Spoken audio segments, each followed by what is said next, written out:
देखिए फैक्ट्री में razor blades को कैसे बनाया जाता है और किस तरह से दिया जाता है इन्हें यह अनोखा आकार। दोस्तों आपको बता दें, रेजर ब्लेड बनाने के लिए सबसे पहले स्टेनलेस स्टील का इस्तेमाल किया जाता है क्योंकि इसमें कई सालों तक जंग नहीं लगती है। सबसे पहले एक पतले स्टील को एक मशीन में डाला जाता है और यह मशीन स्टील को और भी ज्यादा पतला करने का काम करती है। इसके बाद एक स्मार्ट मशीन के जरिए एक स्पेशल डिजाइन के छेद किए जाते हैं। जी हाँ, यह वही होल है जो सभी ब्लेड में बने होते हैं और रेजर मशीन में आसानी से फिट हो जाते हैं। हालांकि अभी के टाइम पर यह ब्लेड काफी ज्यादा नरम होता है जिसे पेपर की तरह आसानी से मोड़ा जा सकता है और इसी वजह से इसे सख्त बनाने के लिए कई तरह की प्रक्रियाएं की जाती हैं। सबसे पहले इन्हें करीब 1000 डिग्री के टेम्परेचर पर 30 सेकंड के लिए गर्म किया जाता है और तुरंत ही उसे बाहर निकालकर ठंडे पानी में डालकर ठंडा कर दिया जाता है ताकि यह ब्लेड ठंडे हो जाए। और तीसरी प्रक्रिया में अब इसे -50 डिग्री तापमान में रखा जाता है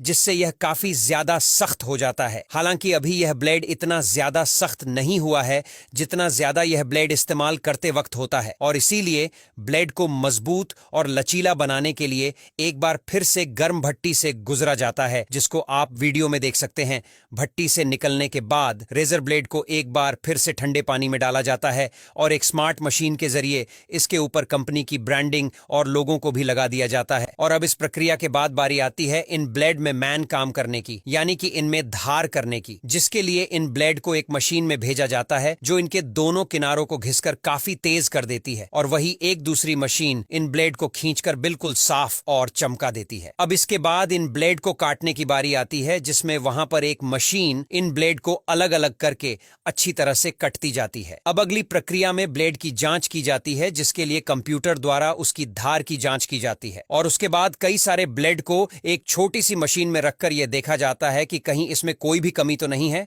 और फिर ब्लेड की लंबाई की भी जांच की जाती है, ये देखने के लिए कि सभी ब्लेड एक समान है कि नहीं। और अब जांच पूरी हो जाने के बाद इन्हें एक खास तरह के केमिकल में डालकर अच्छी तरह से साफ किया जाता है और साफ हो जाने के बाद सारे के सारे ब्लेड गीले हो जाते हैं, जिसके लिए इन्हें एक मशीन के द्वारा हीट से सुखा लिया जाता है। और अब इन धुले हुए ब्लेड को एक मशीन में रखा जाता है और यहां पर इनके ऊपर क्रोमियम की एक परत चढ़ाई जाती है जिससे यह ब्लेड और भी ज्यादा मजबूत बन जाते हैं। और अब अगली प्रक्रिया में इन ब्लेड के ऊपर एक तरह के लिक्विड को स्प्रे किया जाता है जिस वजह से यह ब्लेड और भी ज्यादा शार्प और चमकने लगते हैं और लिक्विड ब्लेड पर अच्छी तरह से चिपक जाए इसके लिए इन्हें 350 डिग्री सेल्सियस पर 20 मिनट तक गर्म किया जाता है। इसके बाद इन ब्लेड की एक बार फिर से जांच की जाती है। जी हाँ, ब्लेड की क्षमता को परखा जाता है, यह ब्लेड चीजों को काट पाएगा या नहीं। और इसी चीज को जांचने के लिए यहाँ पर एक मशीन के जरिए इन ब्लेड से गीले कागज की एक परत को काटा जाता है और अब इन तैयार हुए ब्लेड को आधे घंटे के लिए एक खास तरह के तेल में डुबाया जाता है। और आपको बता दें, इसी खास तेल की वजह से ब्लेड में लंबे समय तक जंग नहीं लगती है। और अब आखिर में ब्लेड को वैक्स पेपर में लपेट दिया जाता है और पैक कर दिया जाता है। अब यहाँ तक वीडियो देख ली है तो फिर वीडियो को लाइक और शेयर करना बिल्कुल भी मत भूलना। धन्यवाद।